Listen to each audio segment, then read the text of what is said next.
인생의 길목에서 우리는 종종 보이지 않는 운명의 지도를 궁금해합니다. 과연 우리의 삶은 정해진 길을 따라가는 것일까요? 아니면 수많은 갈림길 속에서 스스로 만들어가는 여정일까요? 한국 문화 깊숙이 자리한 사주팔자는 바로 이 질문에 대한 오랜 탐구의 한 방식이었습니다. 한 사람이 태어난 연, 월, 일, 시, 이 네 개의 기둥이 품고 있는 기운을 통해 인생의 큰 흐름을 읽어내는 지혜. 오늘 한 사람의 운명 이야기로 들어가기에 앞서 저희의 이야기에 귀 기울여 주시는 여러분의 삶에 늘 평안과 지혜가 함께하기를 기원합니다. 저희 채널에 구독으로 함께해 주시는 그 작은 마음이 여러분 각자의 길에 작은 등불이 되기를 소망하며 오늘의 이야기를 시작하겠습니다. 여기 한 남자가 있습니다. 1969년 6월 2일생, 기유년 박띠의 해에 태어난 사람입니다. 이제 50대 후반, 인생의 절반을 훌쩍 넘어선 그의 운명은 어떤 그림을 그리고 있을까요? 그의 인생길은 순탄하게 뻗어있는 길이 아닙니다. 한참을 잘 나아가다가도 예고 없이 멈춤 신호가 나타나고 모든 것을 털고 일어나 다시 나아가려 하면 보이지 않는 벽에 부딪혀 꺾이기를 반복하는 운명입니다. 그의 사주 속에는 분명 세상을 밝힐 한 줄기 빛이 약속되어 있지만 그 빛이 온전히 발현되기까지는 숱한 고비와 시련이 함께합니다. 그는 닭띠의 특성처럼 재주가 많고 내면에 품은 기술과 지혜가 뛰어난 사람입니다. 하지만 안타깝게도 그 재능은 마치 감옥에 갇힌 듯 세상 밖으로 마음껏 분출되지 못하고 안에서만 맴도는 형국입니다. 스스로 가진 능력에 비해 세상의 인정이나 환호를 받지 못하니 마음속에는 깊은 박탈감과 아쉬움이 쌓여갑니다. 올해와 내년의 운기는 특히 조심해야 할 시기입니다. 잠시 날아오르는 듯 보여도 이내 다시 깊은 잠에 빠져드는 형국이 들어와 있습니다. 이 시기에는 무엇보다 사람과의 관계를 조심해야 합니다. 사소한 말 한마디가 큰 충돌과 마찰을 낳을 수 있으니 입을 무겁게 하고 말을 아껴야 합니다.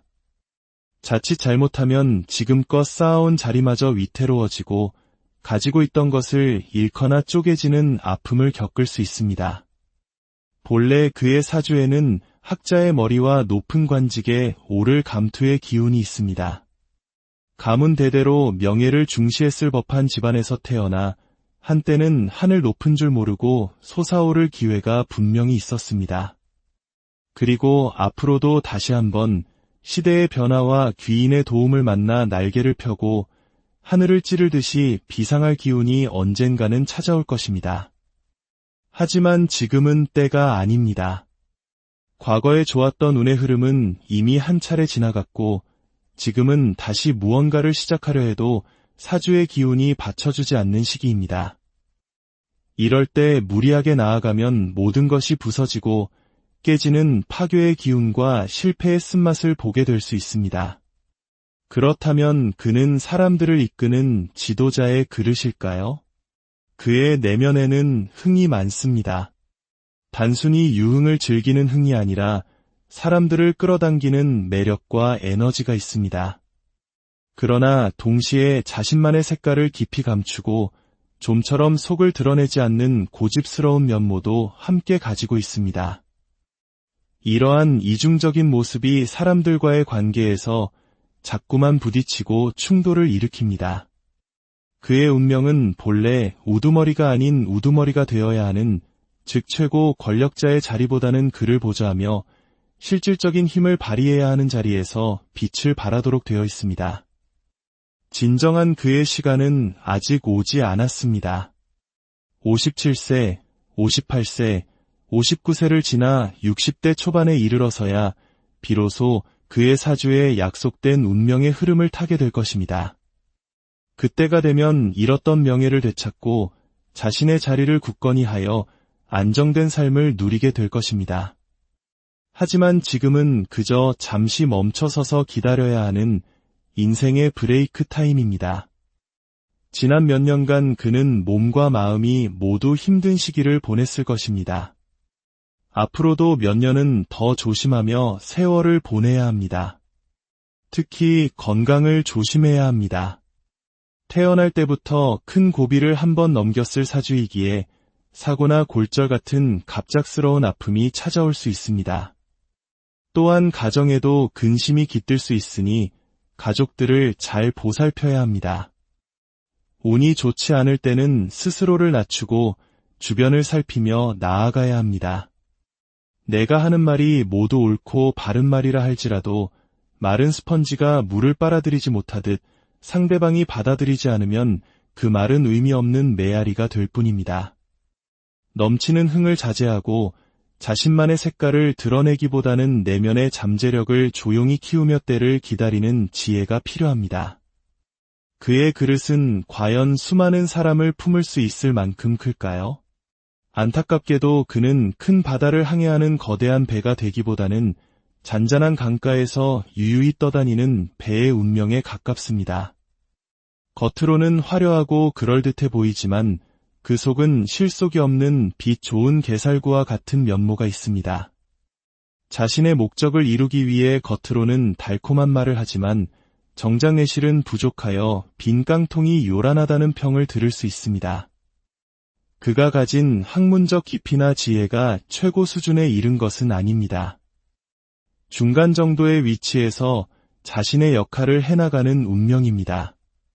큰 바다에 나가 거대한 고래가 되기보다는 주어진 영역 안에서 만족하며 살아가는 것이 그의 팔자입니다. 위대한 인물의 사주라기보다는 우리 주변에서 흔히 볼 수 있는 평범하지만 고뇌하는 한 사람의 모습에 가깝습니다. 지금 그가 누리는 명예와 자리는 어쩌면 한여름 밤의 꿈처럼 잠시 반짝이다 사라지는 것일지도 모릅니다. 그의 인생 이력은 독특합니다. 행정고시를 통해 공직에 입문했다가 10년 후에는 사법시험에 합격하여 판사가 되었습니다. 그리고 다시 정치에 입문하여 국회의원이 되었습니다. 입법, 사법, 행정을 모두 경험한 보기 드문 경력입니다. 현대 사회에서는 이를 다재다능함으로 평가할 수 있겠지만 사주 명리학의 관점에서는 조금 다르게 해석됩니다. 그의 사주는 한 우물만 깊게 파는 장인의 운명이 아닙니다. 여러 갈래로 흩어지는 물줄기와 같아 한 길로 꾸준히 나아가기보다는 여러 직업을 거치게 되는 운명을 타고났습니다. 이것저것 섞인 잡곡밥처럼 하나의 분야에서 진정한 전문가로 뿌리내리지 못하고 여러 경험을 조금씩 맛보다가 중단하기를 반복하는 삶의 패턴을 보입니다. 결국 어떤 분야에서도 큰 재미나 성취를 보기는 어려운 운입니다. 한 사람의 사주를 통해 우리는 그의 인생을 잠시 엿보았습니다. 그의 마지막은 그리 평탄하지 않을 것이라는 경고의 메시지가 들려옵니다. 이처럼 운명은 때로 우리에게 가혹한 예언을 던지기도 합니다.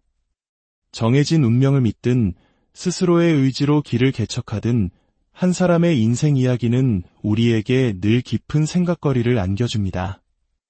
여러분의 삶은 지금 어느 계절을 지나고 있습니까?